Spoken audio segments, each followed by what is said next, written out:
My name is Margaret Collins.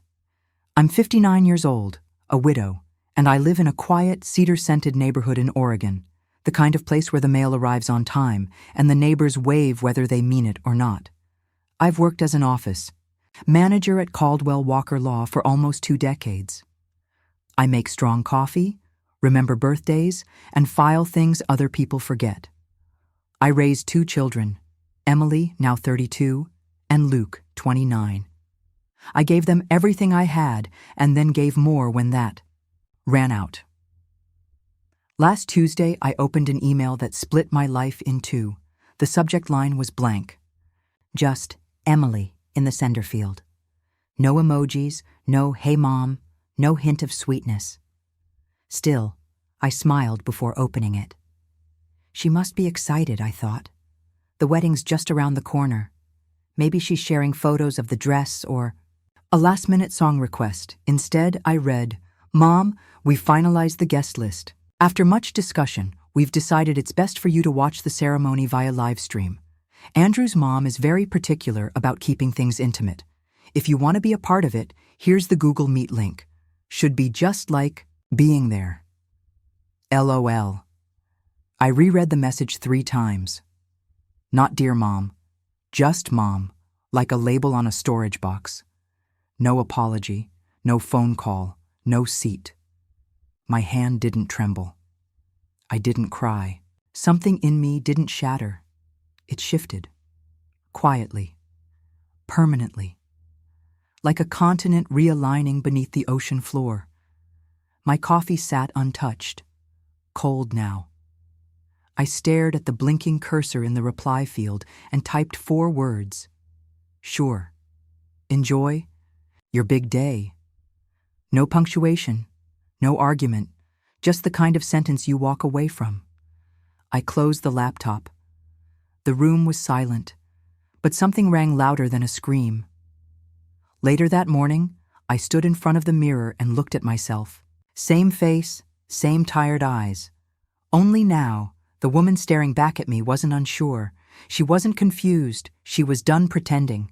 You don't get to erase someone with an email. You don't get to ask for $30,000 and then ask for distance, and you damn sure don't end it with LOL. I brushed my hair, put on my blazer, picked up my keys. It was still Tuesday, still a work day, still a life that needed managing. But I carried something with me that hadn't been there before.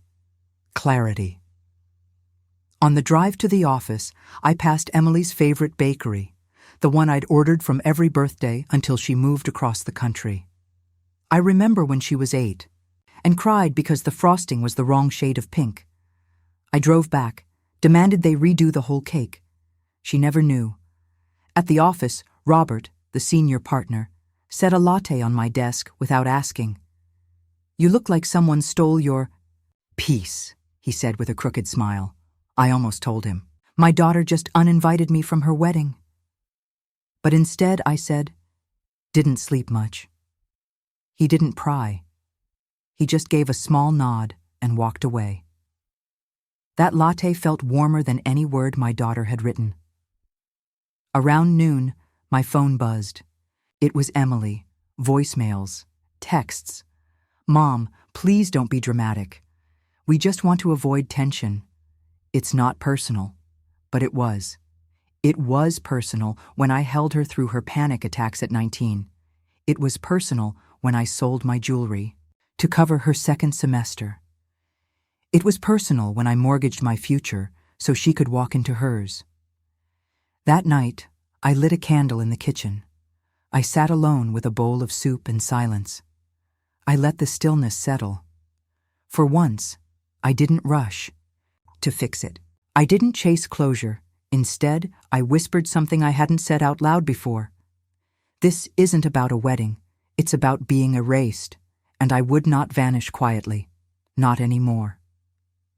When my husband died, the washing machine was mid-cycle. That's the part I remember most clearly. Not the phone call from the hospital, not the shaking hands, just me standing in the laundry room, staring at the drums spinning our clothes like it had no idea the world had shifted. I had 2 teenagers upstairs and $412 in my checking account. That night, I made a promise to myself. They will never feel the fear I feel right now. I kept it. 18 years at Caldwell Walker Law. I never missed a day. Not when I had the flu. Not when my back gave out lifting printer paper. Not when Emily got suspended for skipping class to chase a boy who wouldn't call her back. I worked, I endured, I mothered in silence. There's a photo Emily keeps in, a frame on her dresser. She's 6, in a paper crown, holding a cupcake with too many sprinkles. What she doesn't know is that I worked a 12-hour shift that day, rushed to the grocery store, and baked those cupcakes until 2 a.m. after she went to sleep. She once told someone, "My mom made everything look easy." That's because I never let her see the cost. When she got into college across the country, she cried in my arms like it was a punishment to leave. I hugged her tightly and said, "Go, be free, I'll be fine." I said it like a vow. Then I sold the wedding ring I hadn't taken off in 14 years to pay her deposit. She never asked where the money came from. She never needed to. The memory comes like a flashbulb. Her in the airport, teary-eyed, boarding a new life. Me watching from behind the security gate, hand pressed to my chest. I remember thinking, this is the beginning of her story, and the end of mine. But that's what mothers do, right? We step off the stage so our children can have the spotlight. When she called after her first breakup, I flew out the same night. Sat in that strange kitchen with mismatched mugs and overpriced tea just to hold her while she sobbed about a man who ghosted her after 6 weeks.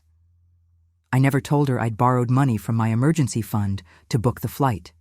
I never told her it meant missing a credit card payment that month. She thanked me.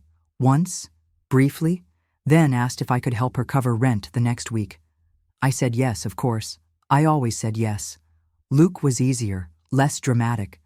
But when he and his fiancée wanted to buy their first home, I co-signed without blinking. Wrote a check for $10,000 like it was nothing. "We'll pay you back," he said. They didn't. I never asked, because that's what mothers do. But now I sit here reading a message from my daughter that says I'm not invited to her wedding, because Andrew's mother wants to keep it intimate. Andrew's mother, who I've met twice, who once forgot my name and called me Mary Ann through an entire dinner. I gave $30,000 so they could book a vineyard I'll never see. I secured a photographer I won't pose for. I approved the florist she's dreamed of since college, a woman whose name I remember even when my daughter forgets to call on my birthday. And now I'm told to enjoy it through the link, like it's a show, like I'm the audience, like I didn't write half the script. That night, as I folded laundry, I stared at a blouse Emily had left behind years ago. I pressed it slowly, gently, like I was still trying to smooth the wrinkles out of our story. I thought of all the times I said, "There'll be time for me later."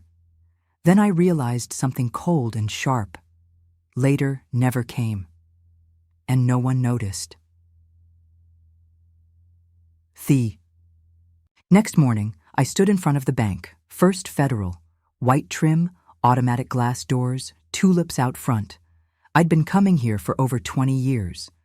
Opened Emily's first savings account here when she was 9, Luke's college fund when he was 16. I knew the branch manager by name. Carlos greeted me with a warm, familiar smile. "Mrs. Collins, haven't seen you in a while." I nodded, my purse tucked under one arm. "I need to cancel a wire transfer." He blinked. "To where?" "The Napa venue." His fingers hesitated over the keyboard. "The $50,000 one?" "Yes." He looked up. "You're just in time. It hasn't processed yet. Barely." His eyes softened. "Are you sure?" I didn't hesitate. "I'm sure." He tapped a few keys. "There may be a cancellation fee." "That's fine." He paused again, this time more gently. "If you don't mind me asking, has something changed?"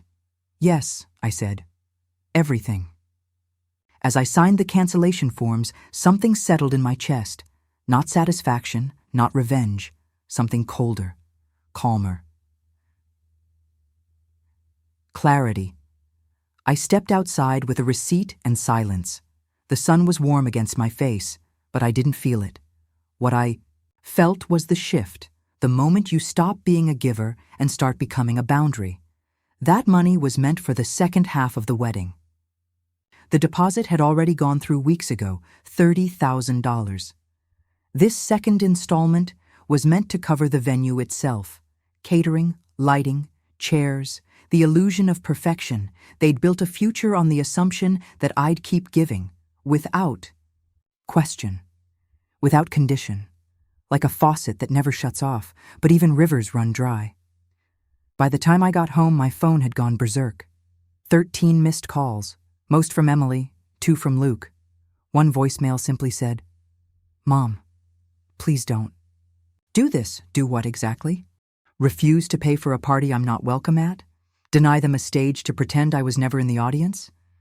I put my phone on silent, sat on the porch, poured a glass of the red wine I'd been saving for Thanksgiving, the one Emily was supposed to attend but canceled last minute. Work, she said. Always work, always later. Always something more important than the woman who poured her into existence. The wine was bold, dry. I let it sting the back of my throat. Across the street, a young mother wrangled 2 toddlers into a car seat. She looked tired, frazzled. I wanted to tell her, don't give so much of yourself away that there's nothing left to miss. But she wouldn't listen. I wouldn't have either. I used to believe motherhood was a kind of holy erasure, that the more invisible you became, the better you were at it. But here I was, fully erased, and no one called that holy.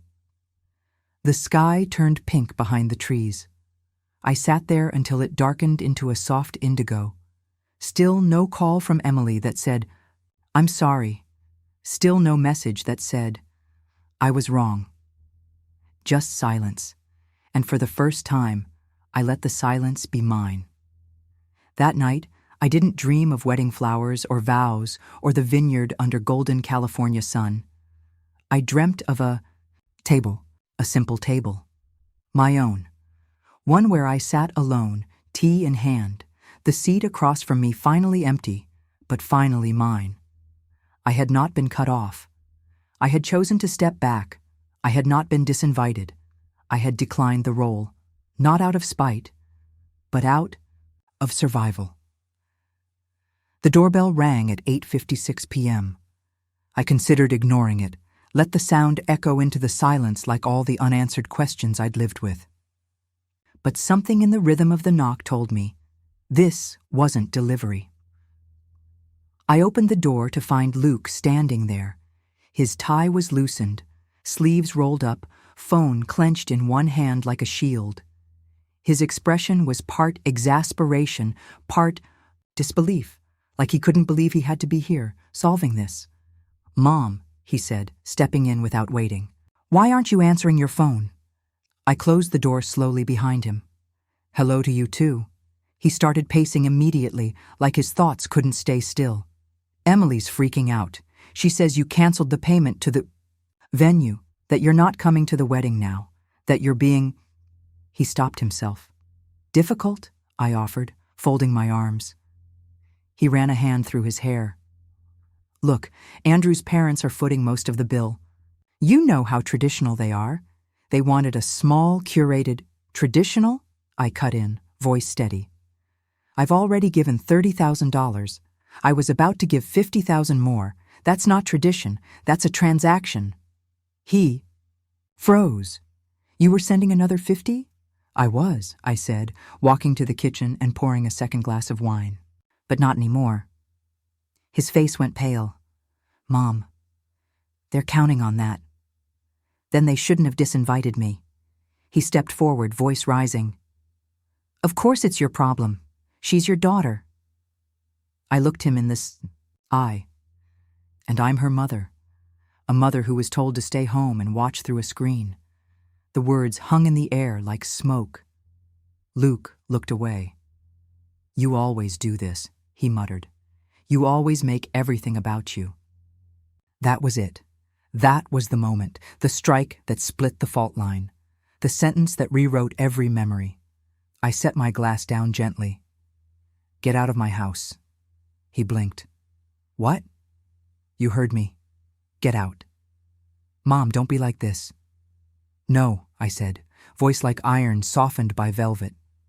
"I've given everything I had, every dime, every hour, every piece of myself, and I am done being the villain in a story I wrote with love." He stood there for a moment, caught between outrage and confusion. Maybe no one had ever told him. No, maybe no one had ever drawn the line before, certainly not me. He turned, walked out. The door clicked shut behind him, not a slam, just a simple closing. But it sounded louder than thunder. I stood in the center of my living room, breath uneven, heart pounding. I waited for the guilt to creep in. It didn't. What I felt was something else, relief. Not loud, not gloating, just clear. This wasn't rebellion. It was reclamation. All those years of nodding, accommodating, softening myself so others could be more comfortable, ended in a single breath. I didn't raise my voice. I didn't throw anything. I didn't beg. I reclaimed my boundaries, without apology, and in that quiet, something bloomed, not rage, freedom. That night, I left my porch light on. Not for visitors, for myself. By morning, my phone had become a battlefield. 43 missed calls, Emily, Luke, 2 numbers I didn't recognize, probably Andrew's parents. The messages ranged from confused to frantic, and by the time the sun cleared the treetops, they turned desperate. "Mom, we need to talk. This is childish.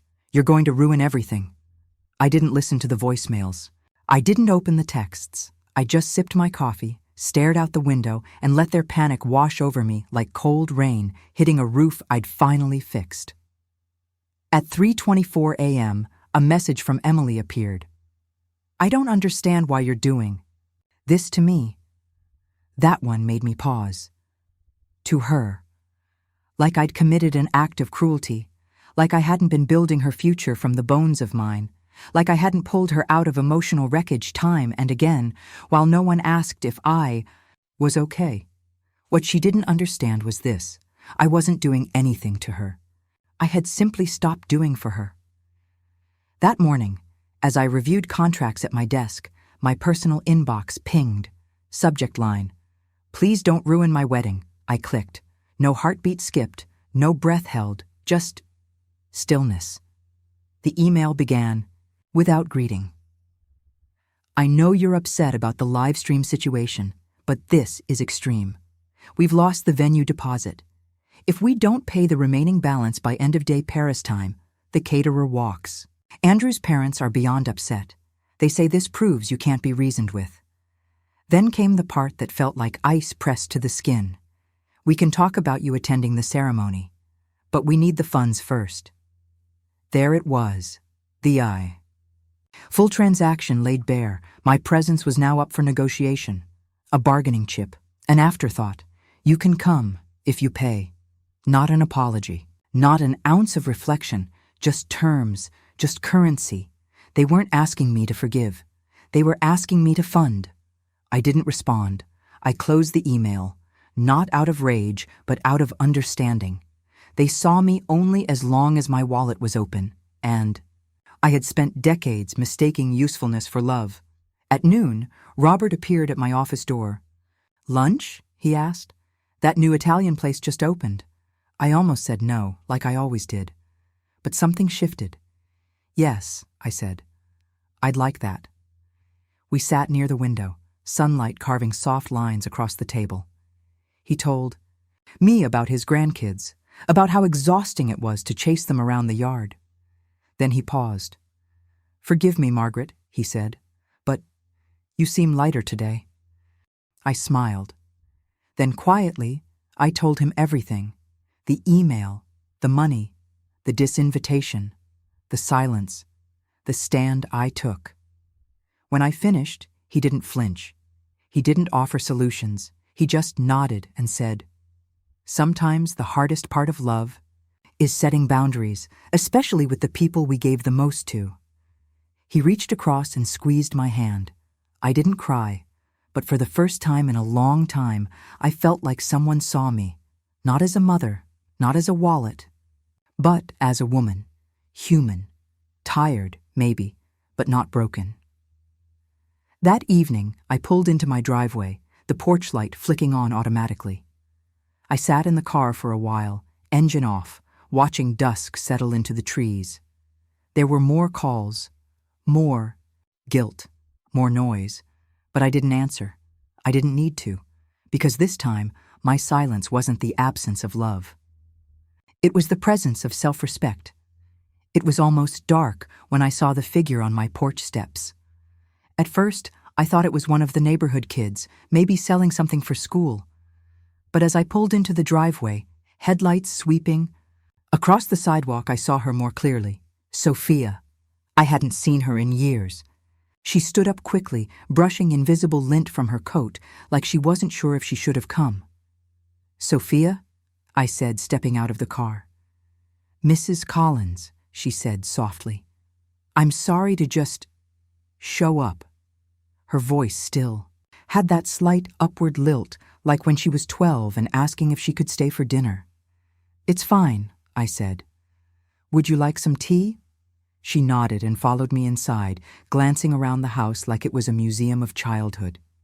Every wall held echoes, sleepovers, movie nights, cookie crumbs between couch cushions. In the kitchen, I filled the kettle. She stood quietly, then asked, "Did Emily send you?"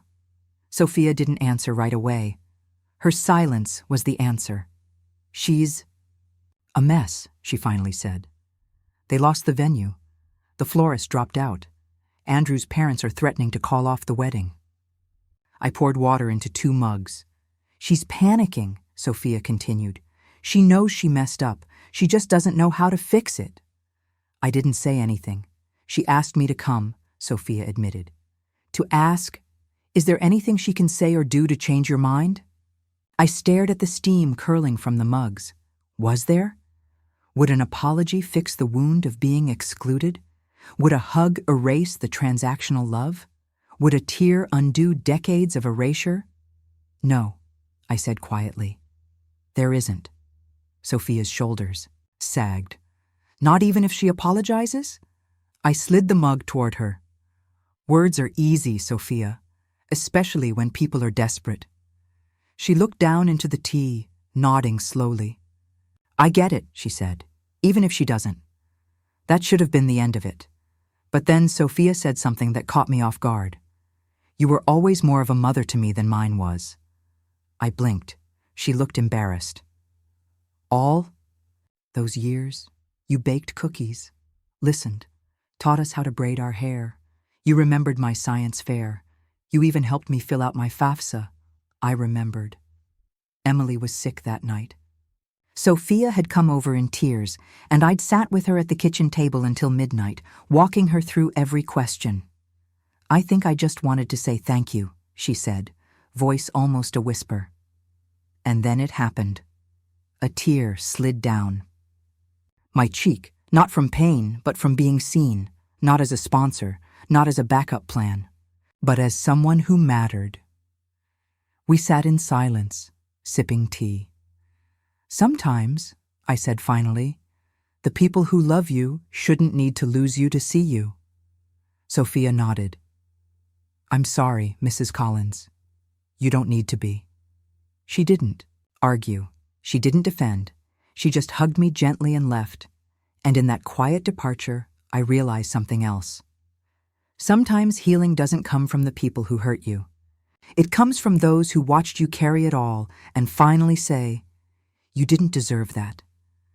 As I closed the door behind her, I felt a strange sensation in my chest. Not bitterness, not sorrow, not even anger. Peace.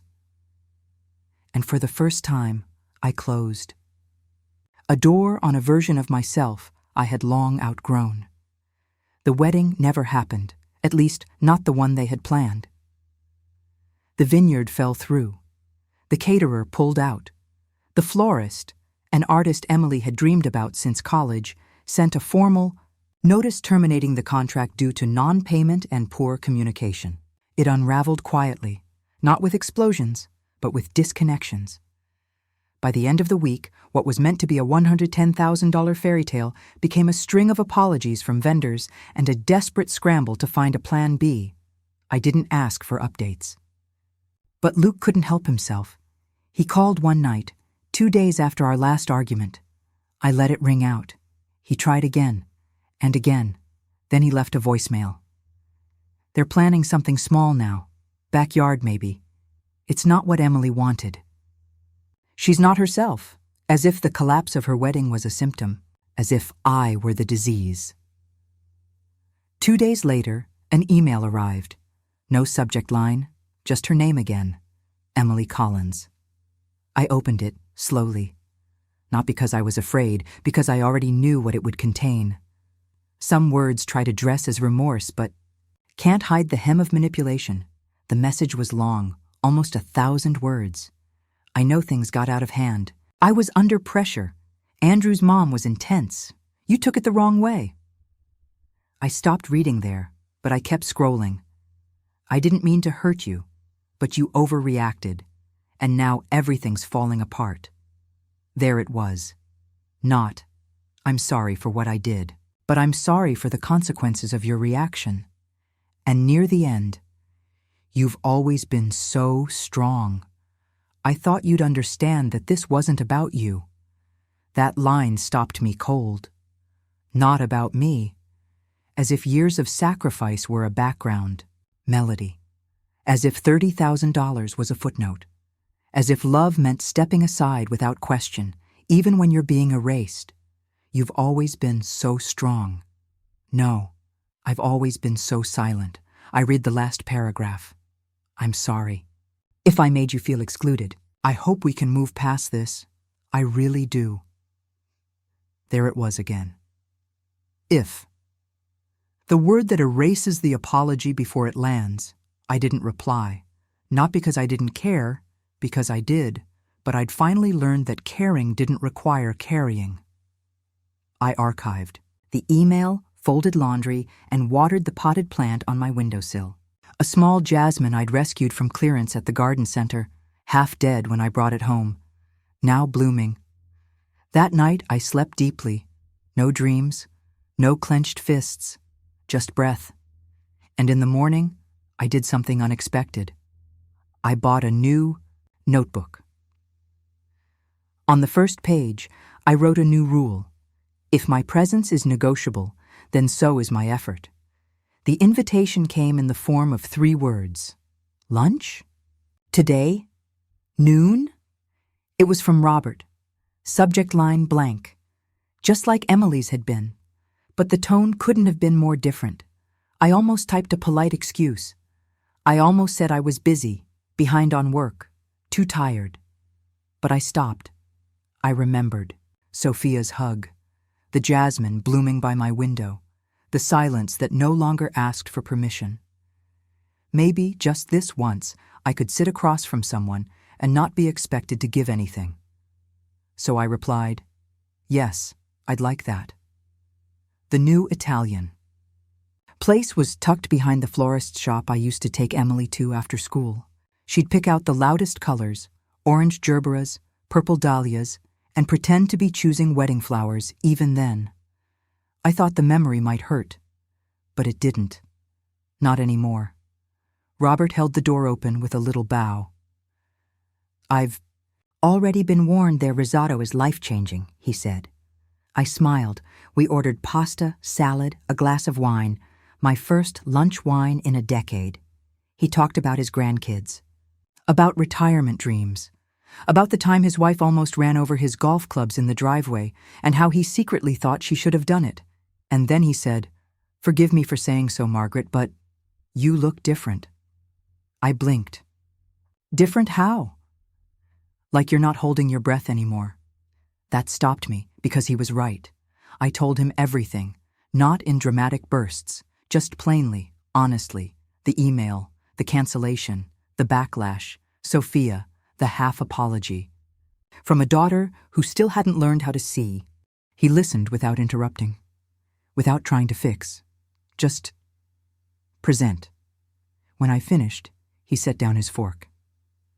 "I think you did the right thing," he said. "Sometimes the bravest thing we can do is stop showing up where we're only valued, in pieces." That nearly undid me, not because it was grand, but because it was true. After lunch, we walked back slowly. The spring wind was soft. Not trying to prove anything, at the corner, he turned to me. "You know," he said, "some people think strength is about holding it all together. I think it's about knowing what to let fall." Back at my desk, I opened my inbox. More messages. None. From Emily. Just vendors still trying to recover lost payments, mutual friends asking polite questions they didn't really want answered. I didn't respond to any of them, because I no longer owed explanations for choosing myself. That evening, I sat on the porch with the jasmine in full bloom beside me. The birds sang like they weren't aware of any drama in the world. I closed my eyes. I didn't think about the wedding, or the silence, or the money. I didn't think about what I'd lost. I thought about what I'd reclaimed. A seat at my own table. A name not followed by, "Can you help?" A story where I wasn't the background character, but the author, and for the first time in decades, I didn't feel like I had to earn my right to be here. I already had. The clay was colder than I expected. It sat on the wheel like a lump of silence, dense and motionless, just waiting. I dipped my hands in the water bowl, then placed them gently on either side, thumbs pressing into the center. The instructor, a woman named Nora with paint flecks on her glasses, had told us during the first session, centering. The clay is the hardest part. It resists at first. So do we. The wheel began to spin. I'd signed up for the class 2 weeks ago, on impulse. No one had suggested it. No one had asked me to go. It wasn't for a child, a friend, or a cause. Just me. And for once, that felt like enough. The wheel hummed beneath my hands as the clay pushed back. I steadied it, pressed deeper. My arms shook slightly. My back ached, but I kept going, because something about this fight, this quiet, rhythmic resistance, felt familiar. It reminded me of raising children alone, of making ends meet with creativity instead of income, of smiling through tiredness and being fine even when no one asked. Around me, the others worked silently. An elderly man shaped a vase that slouched like it had given up halfway. College student carved grooves into something shapeless. Everyone was focused. Everyone was flawed, and no one cared. We were all beginners. We were all learning. That in itself felt revolutionary. The clay began to take shape under my palms, taller, smoother, not perfect, but mine. Nora walked by and nodded. "You've done this before?" I shook my head. "Only everything else." She laughed. "That's enough." I didn't laugh back, but I smiled. A real one. After class, I walked home slowly, the evening soft around me. No rush, no errands, no voicemails demanding answers. At the corner bakery, I stopped in for a single cinnamon bun. No guilt, no second one for someone else. Back home, I placed the bun on a small plate, poured a cup of tea, and sat by the window as dusk folded itself over the street. I picked up my notebook, the one where I'd written my new rule, and flipped to a fresh page. I wrote, "Sometimes healing isn't a miracle. It's a habit, a daily choosing, a quiet refusal to abandon yourself again." I stared at the words, let them sink in.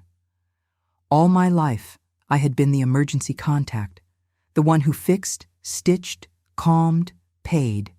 And when I stopped doing that, the silence that followed had been mistaken for cruelty. But now the silence was a sanctuary. I thought of Emily. Of course I did. I wondered if she would ever see me as more than an obligation denied. I wondered if Luke would ever admit his words had drawn blood. Maybe they would. Maybe they wouldn't, but I knew this. My worth would never again be tied to whether they did. That night, I placed the clay bowl I'd made on the shelf beside the kaji jasmine plant. It wasn't symmetrical. It leaned a little to the left, but it stood, like me. And as I turned off the lights and headed to bed, I whispered something I hadn't said in years. I'm proud of you. No one else needed to hear it. I did. The wedding happened. Not the grand vineyard affair with candlelit centerpieces and imported peonies. Not the 100-person guest list curated like a luxury catalog. No, it took place in a backyard. Emily wore a simpler dress. The chairs didn't match. A rented arch leaned slightly to the left, and from what Luke told me, because of course he called, it was a short ceremony. No dancing, no cake, just Andrew's family, a few friends, and a silence they couldn't quite decorate. I wasn't invited. This time, I didn't expect to be, and more importantly, I didn't want to be. That morning I woke early. Not out of anticipation, but peace. I made a full breakfast, 2 eggs, toast, tea brewed strong. I took my time.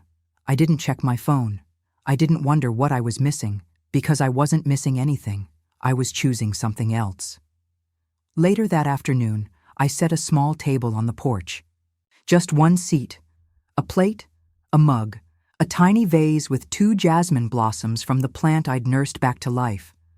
No music, no streamers, just sun, warmth, and stillness. I took a photo. The table, the chair, the quiet. Then I opened my inbox, found Emily's last message, the one where she'd asked me, "Can we talk?" and attached the image, caption, "This is where I belong." I hit send, not out of spite, out of truth. They say healing is a process, but no one talks about the final step, no longer needing to explain yourself. I didn't owe a speech. I didn't owe forgiveness. I didn't owe another dollar. I had been generous. I had been available. I had been, at times, invisible. But now I was whole. That evening, as the sky turned lavender, I lit a single candle on the table and raised my mug to no one in particular, not in bitterness, in blessing. To the woman I had been, who endured quietly, to the woman I had become, who spoke without shouting, and to the woman I was still becoming, centered, rooted, not waiting for a seat at anyone else's table. The next day, I returned to my pottery class. My second bowl was better, still imperfect, but stronger. Nora walked by, nodded, and said, "You've found your center." I looked down at the spinning clay beneath my hands. "Yes," I said, "I have." Epilogue. Unwritten. I don't know if Emily will ever understand what she lost.